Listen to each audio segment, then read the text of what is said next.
នព្រៃមេបាអាចារ្យដឹងលឺមិនដេញធ្វើឲ្យឈឺ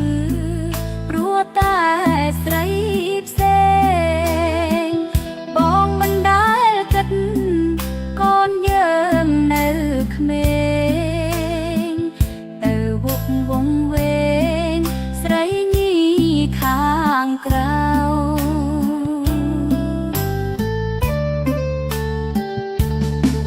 ប្រពន្ធបងមិនល្អត្រង់ណាសូមស្រង់ជីវ៉ា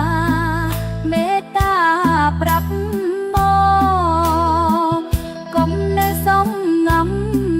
លួចលាក់ពួនច្រកវិលមកចម្រកទាំងយើងណាបង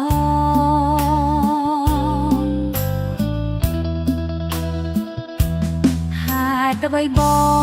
ងមានប្រពន្ធចង់ធ្វើឲ្យបាំងដ